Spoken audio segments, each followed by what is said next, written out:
Modern social platforms operate on a structural mismatch. They disregard the biological reality of how the human brain processes relationships. Instead of reflecting the complex, layered networks we navigate in the physical world, algorithmic feeds compress every human bond into a single vertical timeline. You see a coworker's lunch next to a sibling's major life event, represented by identical data blocks. Feeding every connection into this undifferentiated stream contradicts the physical limits of human cognition. We do not possess the mental hardware to process hundreds of overlapping relationships at an equal volume. This architecture establishes a prerequisite for emotional safety: zero performance.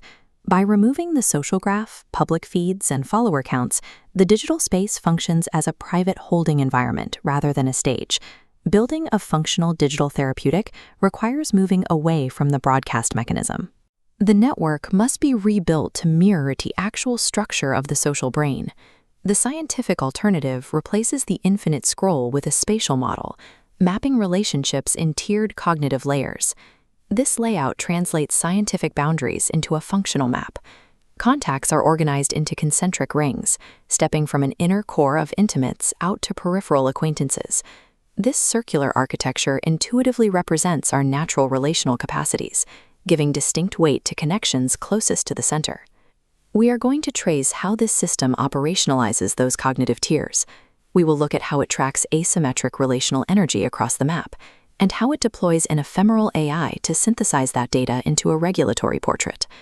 True relational mindfulness requires accurately mapping where your emotional energy currently resides, rather than blindly accumulating more connections.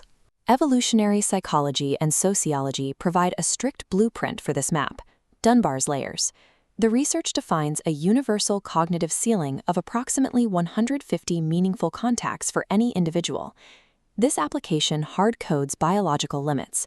Scale limits explicitly defined here establish exact ceilings for the core and known contacts tiers.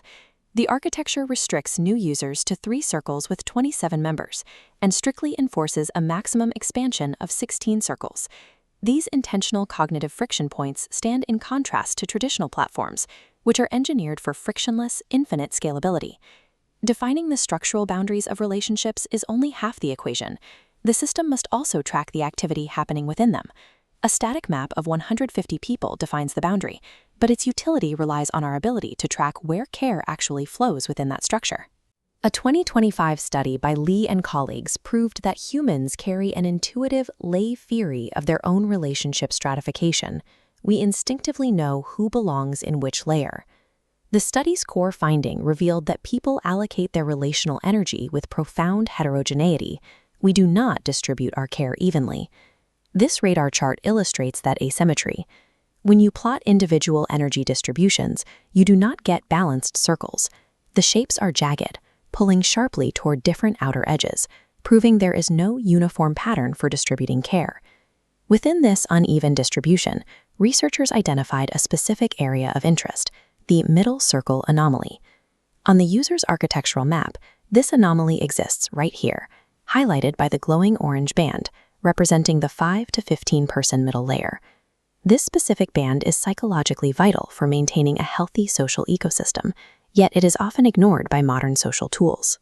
The data shows that some individuals unknowingly pour highly disproportionate amounts of their daily relational energy into this specific middle zone, neglecting their inner core.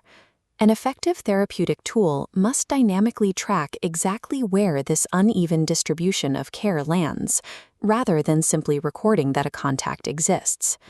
To map that energy, the system must log these invisible flow states of care, operating outside the economy of public likes, comments, and read receipts.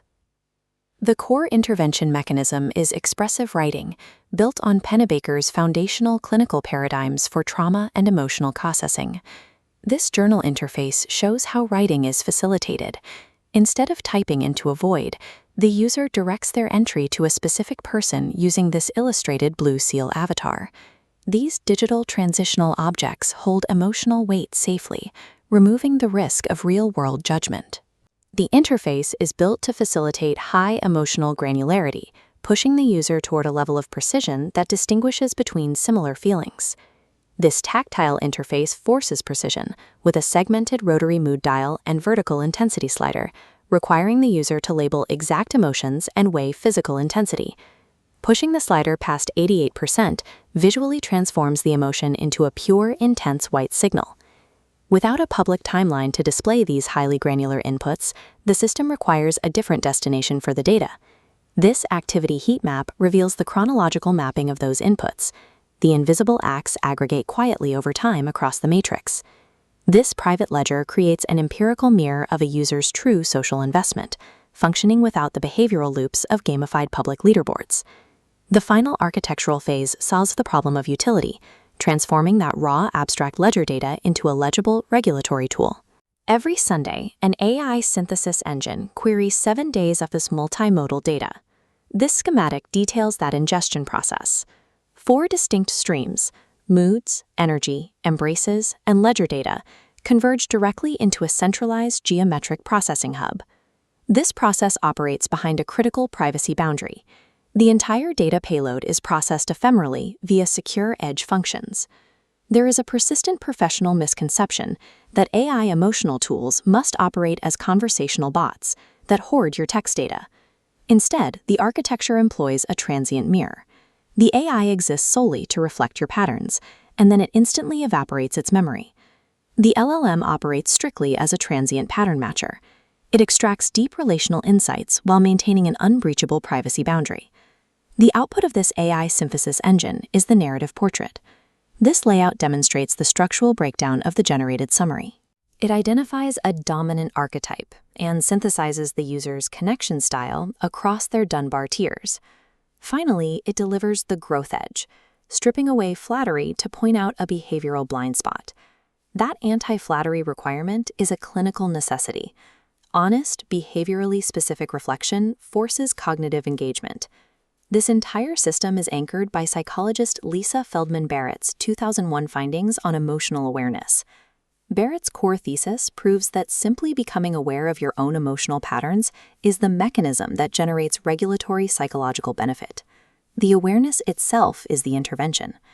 By combining the structural reality of Dunbar's layers with the transient pattern recognition of AI, we can build digital spaces that heal the social brain rather than exploit it.